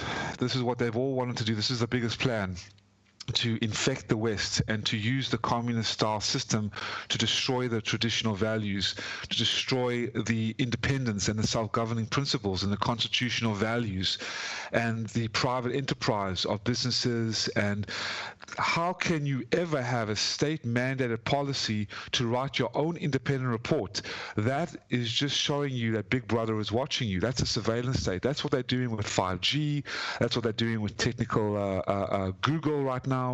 It's a social credit score where everything is controlled and owned by the state. And this is what they want to do. Communism, controlled and backed by the Chi-Coms, with the Rockefellers, with the George Soroses and the Henry Kissingers of the world. They want to break down the fabric of democracy, break down the fabric of the republic. The last ditch effort of the communist regime to destroy all that is free and bring it under centralized control. And that's why you're seeing anyone who speaks up against the communist regime, because what happened to DLive. Now, you can call it what it is. There's no coincidences. This has happened to me all the time when I go on shows. They'd be cyber hacked. When I went on InfoWars, the first time I mentioned about the Falun Gong, because I don't front it with anything, Jaffe. This is real, raw, and rugged. This is raw dog. Excuse my language. I'm going right into the devil's den, my friend. I am not. I'm Blackbeard on steroids. Okay, ahoy, my mateys! I'm ripping down the British flag. Now it's the red dragon flag, and shoving it in people's faces and saying, "This is what's going on. There's nothing deceptive about it. I'm not fronting it by any media. This is what's going on." And as soon as they hear about Falun Gong, I mean, this is the number one enemy. They put Falun Gong, the communist regime. Imagine this. This is a super. And I want people to try and wrap their heads around this. And then we'll go into the other situation with the cell phone users, which I think you'll be very interested to hear about this. Mitchell, I'm just going to jump in here. We're going to want to keep this relatively short. I know you're a great speaker, of course, and we love that very much, but we are running against the clock here. So, let's go into the cell phone end of things, maybe even the 5G, whatever you want to call it, a kill grid, or as you said, the social credit score. That's a central part to things here. Obviously, the tracking and tracing, which we've seen now in Utah, as Mr. Anderson has presented to us here, the information that he's provided. Alberta, it's come to my knowledge, Alberta, Canada, folks, tracking and tracing, following you with your not so smartphones. Can we start doing that, please? Stop parroting this smart nonsense. How about hashtag not so smart? I would prefer to see that. Or I know the best I've been able to come up with are dumb phones or spy phones. You can say dumb tech or spy tech. Kind of flip it on its head, because we're being programmed, all right? And if we don't take back the power and learn to think about these things a little more clearly and see how we're being manipulated by the powers that be, sometimes it's okay to go along with the official narrative. That's not a problem. I don't have any, that's not an issue whatsoever. But there's other instances where, you've got to say, as a creature of conscience, that certain things are just not right. And this clearly is one of them. And that we need to shine more of a light on these issues, as with Tibet, as with the human and child trafficking. And don't think, I'm sure, Mitchell, you will concur, presumably, and if not, then correct me, but the human trafficking end of things, as we see it, occurring right around the world, that there has got to be some tie-in and connection here as well, too. I'm almost, call it's an educated guess or hunch or hypothesis. But anyways, now I'm the one who's a little long-winded. So the point being is that we're headed to the top of the hour here. And this is a really pressing and critical area of conversation that we need to be talking more about. And it's only by us pressuring the, I'm not sure if you call them the fourth estate necessarily, or there's various, media outlets to kind of light a fire under their asses and to see a little more in the way of coverage here. That it's the only way that, greater consciousness and awareness will come about here. So these people can't speak for themselves. A lot of them have been murdered. They're dead. And a lot of them are locked up behind bars, prisoners of conscience, really. They've done nothing at all whatsoever other than have the politically incorrect way of seeing the world and themselves within it.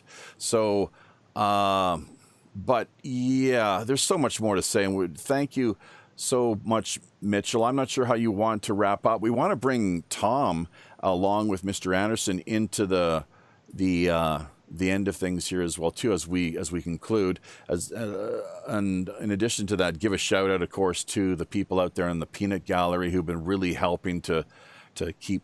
They've been doing a hell of a job as usual. So we couldn't say anything more in the way of positivity and the like. We will be heading into the after show here in just a few minutes, the Rogues Gallery after show. So I do, by the way, love your Blackbeard comment as well too. That the pirate analogy and metaphor, I think it works in so many ways. And Blackbeard actually wasn't such a bad guy as so many people seem to think he was. He was a sort of pirate who out there on the high seas would commandeer your ship and keep, I guess, loss of life to a minimum where possible, but surrender your worldly goods and items, everything that he was wanting to get his hands on, and you'd be free to go.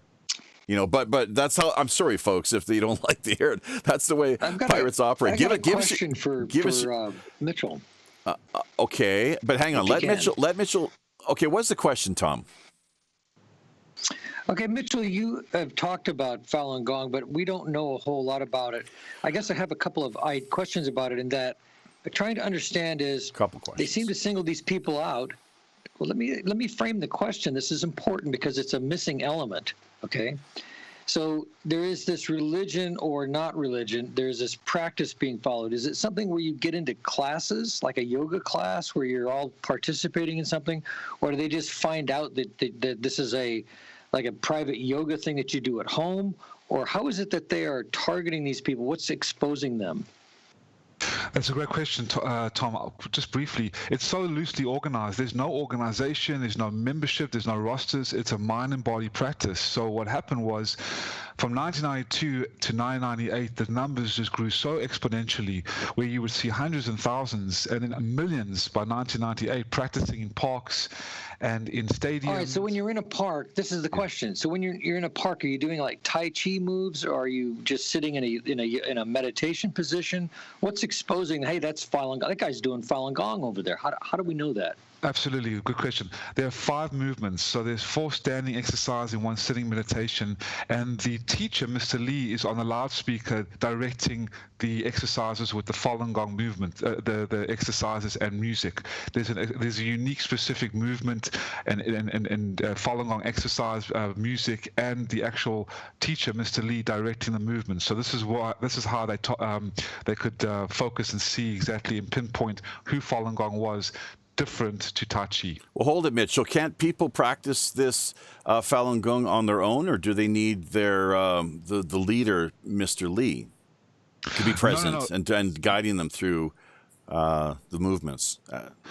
the movements are direct. You can practice for free independently on your own, but the movements are done with the exercises and the guidance of the teacher. For example, stretch, release, relax, stand naturally, up, down. He does all the traditional movements in Chinese. So when you practice in the exercises, the videotapes and audio tapes are for free on the website, and you practice with the exercise movements and with the teacher's voice directing you to do the exercises.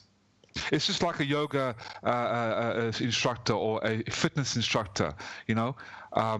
So they don't have to do this in public. You could be doing it through a Zoom meeting or privately. Correct. Now I see. So it was these public gatherings that were exposing them. Exactly. Millions and millions. Yes, exactly. Exactly. Okay, and as was proposed from the start in the pre-interview, actually, Tom, one of the ideas I bounced off you, it's something that had been on my mind for a while, that I think that what he has to offer here, because of the Falun Gong angle, it really is a cosmic perspective indeed. Cosmic, galactic, those two, in my mind, seem pretty synonymous, frankly. But this is, very much where it comes to the business of spirituality and consciousness in particular.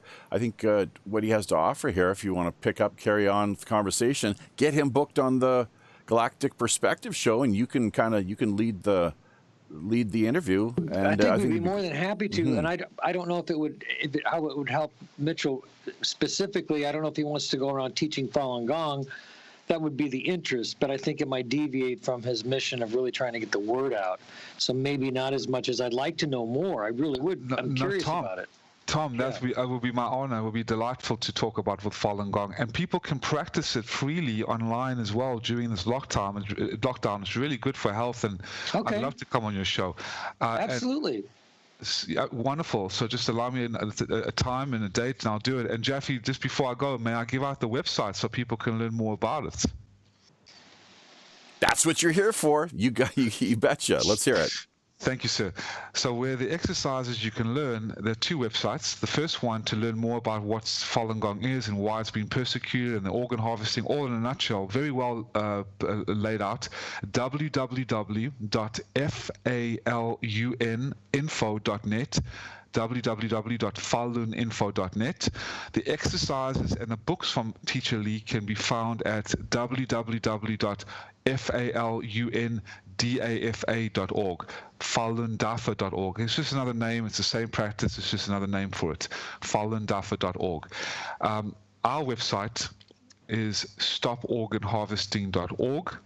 And the other website where you can get all the reports and the books and the updates to the books from the investigators to learn more about this atrocity of organ harvesting is endtransplantabuse.org. Yeah, and I think we've got most of those links actually in the show description area, yes, Mitchell. So we will encourage listeners, people who are checking out what we've put together here via the archive end of things, but because it's always great that once we have the content in place that we're able to have it online via BitChute in particular. That's the platform we like to promote. I'm thinking this might be the sort of thing where we'll work on restreaming again to DLive, playing this show over again through DLive and see what happens. Just to kind of maybe do what we can to kind of poke the bear. Is that the expression? Go poke the bear in the eye, or just kind of prod the bear and tease. See if we can, because if they want. It's something you can hide, but you can't run, and those things that are done in the dark will be seen in the light. That's just basic, I think, fundamental, straightforward, elementary for if you want to call it that, really cosmic wisdom and truth. So there we go. But and thank you so much, Mitchell. This has been a real pleasure and a great. Honor ourselves, of course, learning experience, and all we can really do is offer our best, our condolences to the families who have lost relatives over the years. They've been targeted by this under this vicious agenda and greed-driven industry. Really, is what it seems. I think Bloody Harvest is one of the ways it's been referred to over the years. It's just utterly sad and tragic, and it just goes to show, as with Nazi Germany, how insane things really can get when you allow science and medicine to come together, and politics too, let's not forget, along with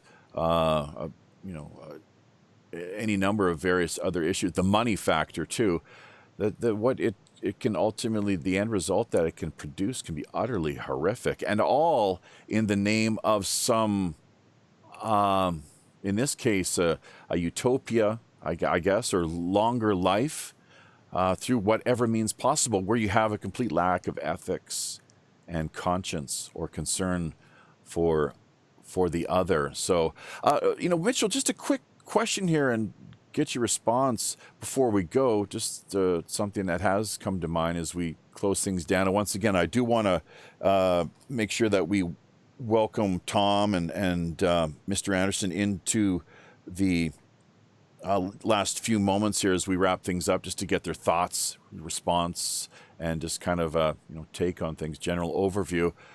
But with the with the industry itself, genuine, legitimate organ harvesting. I'm sorry, organ harvesting. That's not the way to put it. Organ transplants. That's better. Like, there are donors out there, and that's it's a little dodgy too in some instances in the West. Let's say the legitimate organ transplant industry, if you will. I'm sure you know how to describe things more clearly and accurately. This is your bag of tricks, as it were. Not to make light of the situation, but it's your wheelhouse, I guess. To be a little more respectful, not so flippant. Which, be careful. The choice of language may be misinterpreted. That's not my intent whatsoever. But yeah, the organ transplant industry, there is a legitimate industry in place, throughout the world, surely, where you have genuine donors, people who say, well, when I die, here's my card. When I die, you can claim this organ or that organ, or maybe all of them. One of the issues regarding that whole matter, what I've heard about, is that people, they're there on the operating table, and it's like, oh, doctor looks at the organ donor card. It's like, okay, how about that? Isn't that something? He's going to donate this and that. And then the problem is, people could have lived in some instances, supposedly. There are some, I'm not sure if you've heard stories about this, but they actually let them die rather than saving them in order to claim and get their hands on their organs. And this is a worldwide kind of phenomenon too. But that being said, there are genuine cases where a lot of good comes from things, and that there are people who it's done in an ethical manner, I guess you could say, where people have freely given their consent to donate, and they haven't been sacrificed on the altar of medicine and science, so that their life may be prolonged. If you follow what I'm getting at there, maybe that's too much to get into, really, because it opens up a whole another area altogether. But if you want, go ahead, Mitchell. If it's just in brief, go ahead, give you a couple minutes to address that if you like. Yes, you nailed it, Jaffe, in terms of the consent basis, that the donor is willing to consent to organ transplantation. That is a legitimate procedure. That is okay, and that is going on around the world.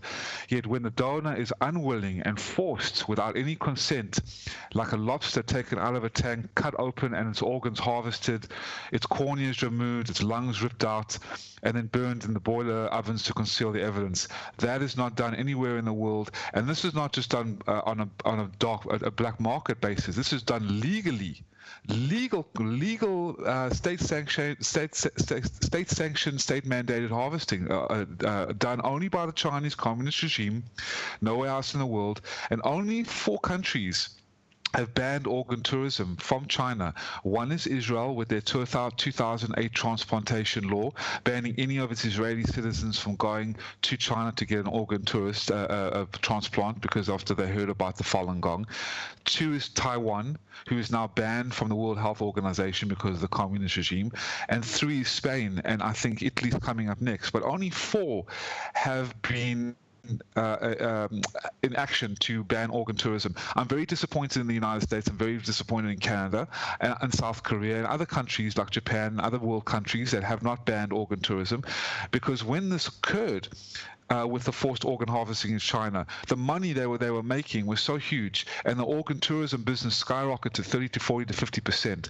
And this is legal, Jeffrey. This is not some black market. This has become legalized in China, and hidden, condemned, deceived, and covered up.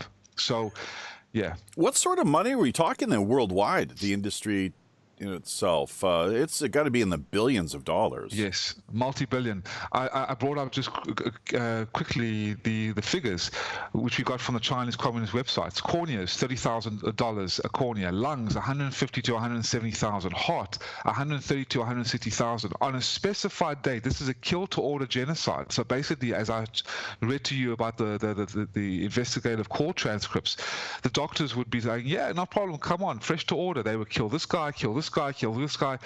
And usually these matches would be, waiting times would be 4 to 5 to 7 years for a heart, where now you can get with the Falun Gong in a matter of days, hearts, livers, pancreas, kidneys, livers for $98,000 to $100,000. And this has been going on for 20 years. So you can imagine, and the estimated numbers, and we have to be conservative for this, between 80 and 100,000 transplantations a year, forced organ harvesting. It started with between 40 and 65,000 Falun Gong practitioners between 2001 and 2006, and now between 80 to 100,000. And that's just very conservative estimates, but those have to be that's credible, because it's so an outrageous issue that even the world leaders have been saying, is this really going on? Is this really, really going on? Yes, it is. Yeah, it's good you get those numbers out there too, because 6 million was something that somebody had posted, one of the other shows that you had done, and we took a look at that and had that as part of the promo kind of blurb info tentatively for the show. We bounced that figure off of you, and thankfully you were quick to get back to us there to just set the record straight. That I mean, did you say not annually? 80 to 100,000 people annually? That's since 1999, correct? Since the last 20 years, about 100,000 people tops, approximately. Is that 100,000 transplantations a year? Yes. Oh my God! You're yes. What? Oh dear! Yeah, oh jeez! That's based on the conservative estimates and Conservative figures. too. Jeez. 80 to 100,000. Yes. And because we're looking at these like COVID Corona numbers, and everyone, some people highballing, lowballing, kind of middle of the road. What is it here? It's always the numbers game. So, yeah. How about that, Mitchell? Oof. If people know that are Falun Gong practitioners, they are aware of this, then I guess it would probably force anybody admitting to be a practitioner, or if you're going to be underground with it, you're going to be quiet about it, I would imagine, right? Absolutely. And you have to. And people who are risking their lives have been shut down. I have to go into hiding. My offices got shut down about a year ago. We've been in hiding because of security reasons. I chose to come back to Vietnam. I could be taken off any time right now because I'm on a VPN right now, not on my computer, but on my phone. But I'm risking my life, everybody. And Jaffe, just to share about those numbers, that 6 million, yeah. We're keeping it extremely conservative. But the World Organization to investigate the persecution of Falun Gong has said that organ harvesting has reached millions. There was an investigator by this organization, assuming the identity of a secretary at Jiang Zemin's office, the former president, and he conducted a phone investigation to the Chinese Communist Party State Council vice premier, who was on a visit to Kazakhstan, and he was shared about the crime. And the investigator was talking about how Jiang Zemin's order to remove organs from several million Falun Gong practitioners. So we don't want to go into that, and because that would be too shocking. But yes, I mean, the millions in labor camps, concentration camps, there's between 1 to 2 million Uighur Muslims in locked up. That's been coming out now, Tibetans. So we're just going to keep the conservative estimates, just for credible sources and credible purposes, between 80 to 100,000 transplantations a year so in China against the Falun Gong. Okay. Well, thank you so much once again, Mitchell. We're going to make our way on out to the Rogues Gallery after show. Get you to mute out. We will bring into the conversation, though, Mr. Anderson and Tom, who have been waiting here patiently, doing their best not to, to disrupt the conversation flow of things here too much, and it's been going well in that regard, I would say. Just real quick, thank you, Mitchell, for that answer. Appreciate that. Thank you, Tom, and Jaffe, thank you so much. I'm also going to leave you now, and if there's anyone else who would like me on their show, I'm more than willing. Like I said, I'm grateful to you, Jaffe. Yes. Mitchell, thank you for risking your life to get this information out to us. Now, this is not the first time you've been on the show. We will have you on again. We'll have you on as often as necessary to educate the world. If that's what it takes, we'll do what needs to be done. We need to spread this. We need to spread this and expose it. This is a crime against humanity that is just appalling and disgusting. Keep up the good work. Stay safe, brother. I know you're in harm's way. I respect you for that. Keep up the good work. Thank you, sir, and God bless you, Jaffe. Thank you for all your hard work of being the leader of the pirate ship. Blackbeard would be proud. I'm just the Chief Communications Officer, Captain Long John Sinclair. He's your man. In fact, I'm not sure if you'd like to. Would you like to speak to the captain, or he doesn't typically? He does come on from time to time. Let's see if we can contact him out on the main deck or wherever it is that he happens to be. So let's put a pass. Absolutely, I'd love to say hello to the captain. Just hang on a second and see if looks like we got something. It could be Captain. I do believe. Hopefully, we have you there. Dead Man's Bluff. Aye, that'd be right, that's it. Dead Man's Bluff is where we look out over the scene and everything that's taking place here. So, across Mystic Bay and Skullport Harbor, of course. Yes, indeed. The winds are high. The waves are, well, at a level where I'm not sure. We have to keep things tamped down a little bit here. The D-Live. Disconnected from D-Live. That's not really what we want to see, but it could be coincidence. I'm not sure. But Mitchell, so much gratitude, most definitely, my boy. Very good, very good. And most certainly have to do this again, do what we can to help spread the word regarding Falun Gong and the organ harvesting issues. Happy sailing, my man. Thank you, Captain. You know, what we do in life echoes in eternity. And what is a man who cannot make the world a better place? And Jaffe Ryder, with Tom and Mr. Anderson and everybody listening, thank you so much for allowing me to share about the Falun Gong. And I look forward to sharing with you more if I'm still alive and the Chi-Coms haven't cut my head off. But you know what? It don't matter, because it is important to get the word out, and we'll get there. We'll get there. All right, then, Mitchell. Thank you. Happy sailing. Chopping heads off. Gee, I think that would be more of a fundamental Islamic Sharia-driven activity, if I'm not mistaken, but who knows? And once again, just to remind listeners, it's not all Chinese people that are engaged in this sort of thing. Only, I'm sure, a very small percentage, probably not even 1%. The problem is there are so many Chinese, of course, too. There's well over 1 billion of them now, and there's bound to be a few bad apples out there with very little conscience. So, Tom, I'm not sure if you want to just duck in with just closing thoughts or comments, followed up by Mr. Anderson. Absolutely. No, thank you, Mitchell. It is good to see that you've got the courage and the will to keep this fight up. It's amazing. And I hope that it gains mainstream traction. And like I said before, more than happy to have you on board in the coming days on my show, which is on Thursday. So, and Jaffe joins us, as does Mr. A. So we complement each other's shows. He'll be on there as well. so we can talk about a little bit more in depth about Falun Gong itself and why it has such an appeal. What is it about this that brings people into it? So maybe you can enlighten us on that. Yes, absolutely. And the best thing I would say is to learn the exercises and feel for yourself how beautiful the spiritual movement is. I mean, especially in this time of lockdown, stress, anxiety, deprivation. These exercises of Falun Gong are amazing. That became the largest spiritual movement in China, and people call the communist regime is demonized as a tyrannical, sinister cult.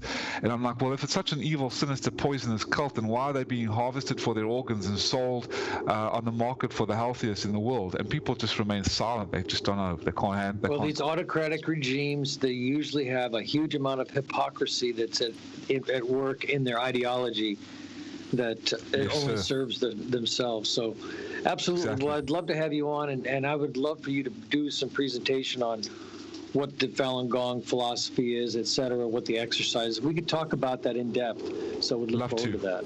Absolutely. Love to, Tom. Okay. Love to. Thank you. Yeah. Very good. Excellent. Mr. Anderson? Just really in brief, I've got a beautiful tie-in to Tom's show. We can introduce a movie released in, I think, 2004 called The Island. I don't know if anybody remembers that. It was about an island where they harvested organs from clones. But we can discuss that on Tom's show. It's a perfect tie-in, and we can discuss it then. But no, I'm done with what I needed to say. Something I was thinking about too, with just before we did kick things off this week, was the obsession some people have. And remember, folks, you are what you eat, and I don't mean necessarily just food either. I'm talking about what we consume mentally, spiritually, psychically, and so forth. But it's a fetish of sorts some people have for these Saw and Hostel movies, of which I saw a little bit of one, and I was pretty put off and disgusted. I like to take I'm a pretty liberal kind of guy when it comes to granting artistic license and trying to appreciate whatever artistic merit works of art supposedly have to offer. But this is just one instance where, well, I mean, a bit of an insight, I suppose, into the sort of things and areas of the world where, this is like the deep dark web we'd be talking. And speaking of which, deep dark web, I'm at human trafficking as well as organ trafficking, and just the rampant, the snuff movies, torture videos. It's just, it's disgusting. We got to go, but Tom, this is what I was talking about, the global consciousness being polluted with this kind of thinking. There you go. We could put all this money and effort into that zombie crap, and yet when people start talking about peace and love, then, we don't want to do that. We'd rather have the zombies. You're murdered. Usually John Lennon, RFK. Violence, all this unnecessary, gratuitous violence. Yeah, it's awful. You're targeted for extermination, but Jesus Christ, you name it. So the whole lot of them that have come forward in support of peace, love, and understanding, can't have that. That kind of that impacts our bottom line here a little bit. We're afraid, and with the offshoring of with the Panama Papers, everything that came out there. And don't forget, there's a lot of focus that's been taken off of all of this world corruption, especially at the highest levels. As we addressed earlier, Jeffrey Epstein, Harvey Weinstein, and who is this? Oh, this Professor Lieber now out of Harvard. A handful of not so very nice Jewish men, as I like to put it. Not so very nice, unfortunately.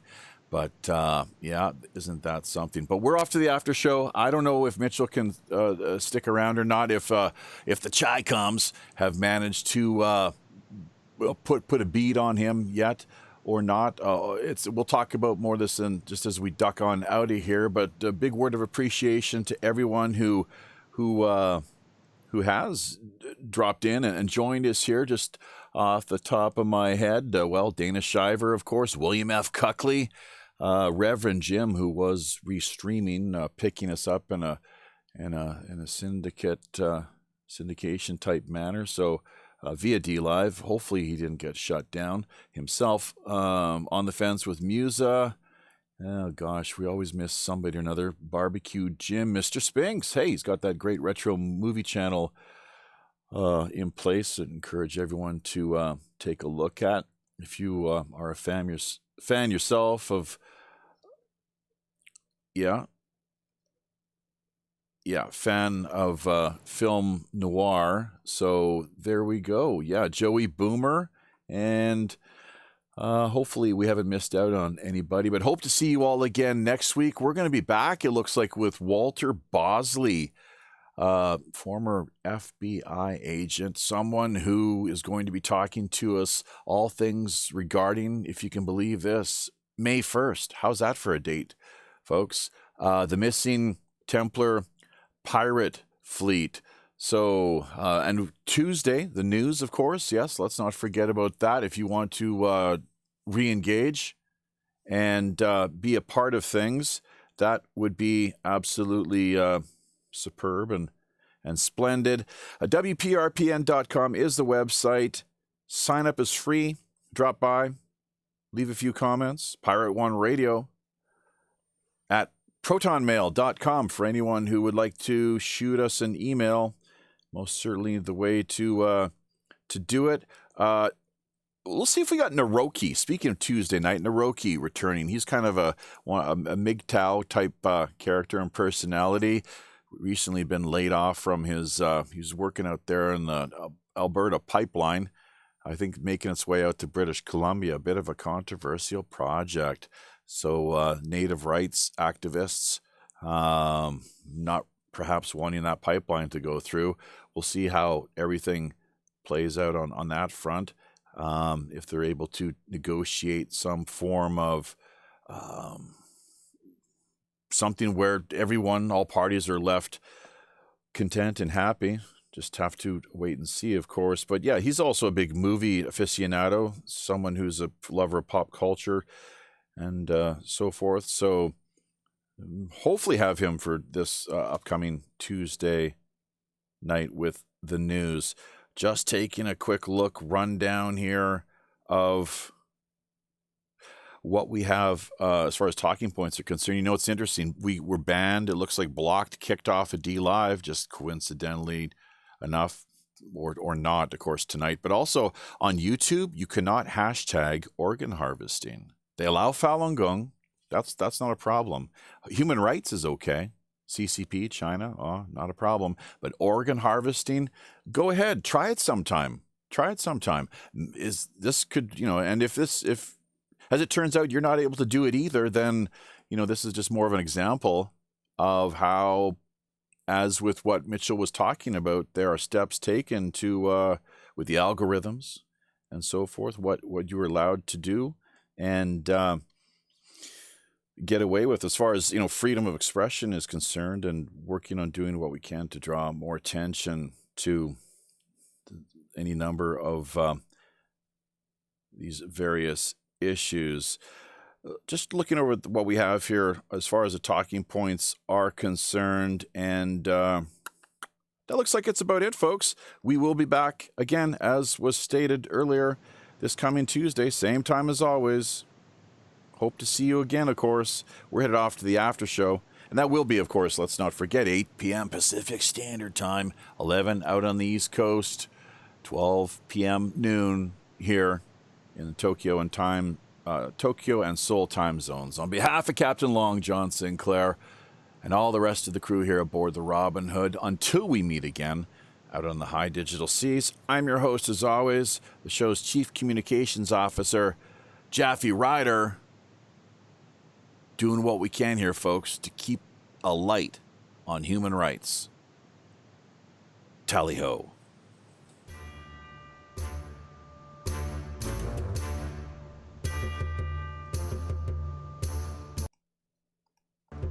Aye now, there we be.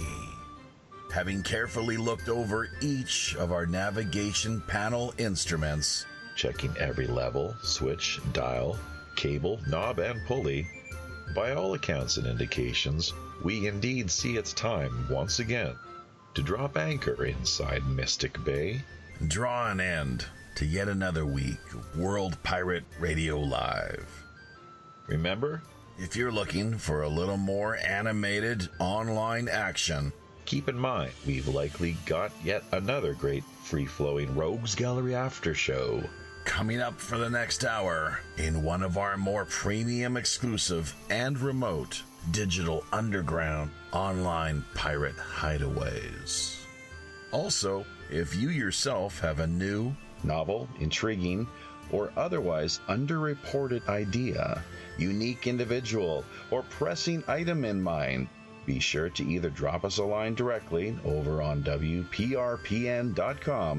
or fire us a quick email via PirateOneRadio@protonmail.com. We're always open to exploring fresh creative suggestions, intriguing guest ideas, cutting-edge discussion topics, and captivating themes. Remember, WPRPN.com member site subdomain links are also always available. Great for artists, musicians, podcasters, bloggers, social media personalities, or pretty much just any old land lover looking to boost their online visibility, presence, and reach. Basic personal profile accounts can be launched for just $60 per year. Staking your claim now helps not only strengthen you and the network, we're also looking out for the little guy. That's right, folks. As much as half of all WPRPN's profits are redirected right back into the hands of the people who really need it most. Community charity. After all, we are the Robin Hood. You can further embark on your own personal pirate journey by either liking, sharing, commenting on, subscribing to, or just following us via virtually any mainstream social media platform, including Twitter, Facebook, Gab, or Minds.com. So don't forget to become engaged. Until we meet again out on the high digital seas, I'm your host as always, the ship's Chief Communications Officer, Jaffe Ryder. Tally-ho.